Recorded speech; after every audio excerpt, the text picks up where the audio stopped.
வணக்கம். Hi friends. இன்றைக்கி என்ன குழம்பு செய்ய போகிறோன்னா கத்திரிக்காய் முருங்கைக்காய் தாளித்து காய்ச்சினது. அதை எப்படி பண்ணுறதுன்னு பார்க்கலாம். நான் ஃபஸ்ட்டு பவுனால் எண்ணெய் ஊற்றிட்டு வெந்தயம் கொஞ்சமாக,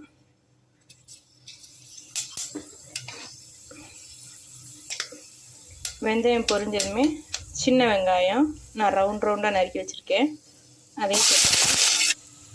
எண்ணெயில் வெங்காயம் நல்லா வதங்கிடுச்சு. வதங்கினதுக்கப்புறம் கொஞ்சம் கலர் கொடுக்குறதுக்காண்டி நான் குழம்பு மிளகாத்தூள் எண்ணெயிலேயே சேர்த்துக்கிறேன்.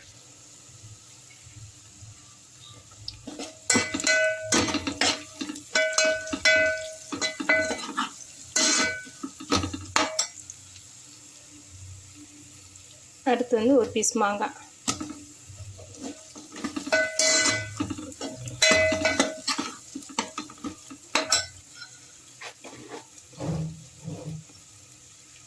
மாங்காய் சேர்த்ததுக்கப்புறம் கத்திரிக்காய்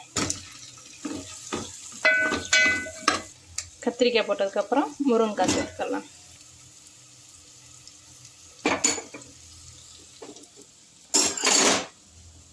இப்போ நான் ஒரு 6 பழம் தக்காளி எடுத்திருக்கேன். இதை நம்ம அரைச்சிக்கலாம். இந்த குழம்புக்கு தேவையான அளவு உப்பு சேர்த்துக்கலாம். இப்போ நான் 2 ஸ்பூன் குழம்பு மிளகாத்தூள் சேர்த்துக்கிறேன். உங்கள்கிட்ட குழம்பு மிளகாத்தூள் இல்லைன்னா மல்லித்தூள், மிளகாத்தூள், சீரகத்தூள் சேர்த்தும் இந்த குழம்பு செய்யலாம். இப்போ எண்ணெயில் மிளகாத்தூள் போட்டு நல்லா வதங்கிடுச்சு.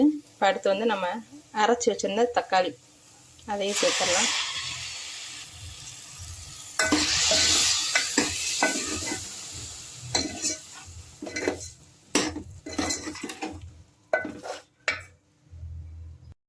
இப்போ காய் நல்லா வெந்துட்டுருக்கு.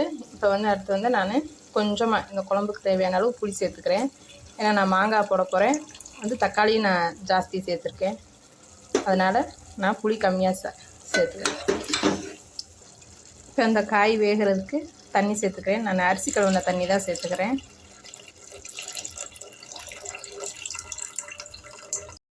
இப்போ காய் நல்லா முக்காதுக்கு வெந்துருச்சு. கத்திரிக்காய் முருங்கைக்காய்லாம். இப்போ நான் தேங்காய் சேர்த்துக்க போகிறேன். தேங்காயில் நான் வெங்காயம், சீரகம் போட்டு அரைச்சி வச்சுருக்கேன்.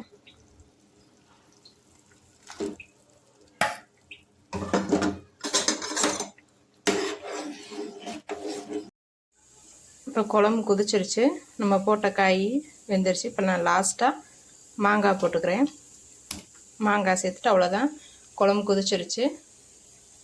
உங்களுக்கு உப்பு, உரப்பு, புளிப்பு பத்தலைன்னா நீங்கள் சேர்த்துக்கலாம். இப்போ லாஸ்ட்டாக நான் கருவேப்பிலையும் சேர்த்துட்டு அவ்வளோதான், நம்மளோட குழம்பு ரெடி ஆயிடுச்சு. கத்திரிக்காய் முருங்கைக்காய் புளிக்குழம்பு தாளித்து காய்ச்சினது அவ்வளோதான். இது ஒரு தடவை செஞ்சு பாருங்கள். இது நாங்கள் வைக்கிறது இந்த மாதிரி தான். கத்திரிக்காய் முருங்கைக்காய் புளிக்குழம்பு தாளித்து காய்ச்சி இப்படி தான் செய்வோம்.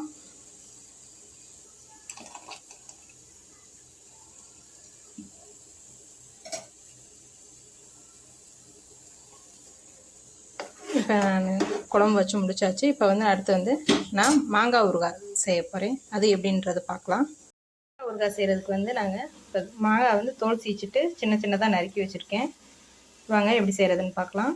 இப்போ ஒரு வடச்சட்டியில் எண்ணெய் சேர்த்துட்டு கடுகு, உளுந்தம் பருப்பு, கடுகு பொரிஞ்சது நம்ம நறுக்கி வச்சுருக்க மாங்காய் சேர்த்துக்கலாம். மாங்காய் நல்லா எண்ணெயிலேயே நல்லா வதக்கிக்கலாம். இப்போ இந்த மாங்காய் ஊறுகாய் செய்கிறதுக்கு கடுகு, உளுந்தம் பருப்பு நம்ம மாங்காய் போட்டுட்டோம்.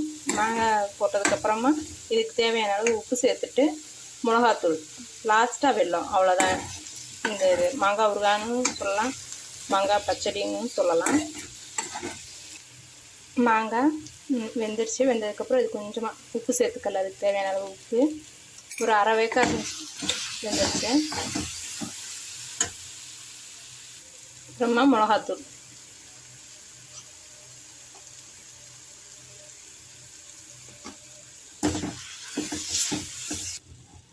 இப்போ அடுத்து நான் வெல்லம் சேர்த்துக்கிறேன். உங்கள்கிட்ட வெல்லம் இல்லைன்னா ஜீனி கூட சேர்த்துக்கலாம்.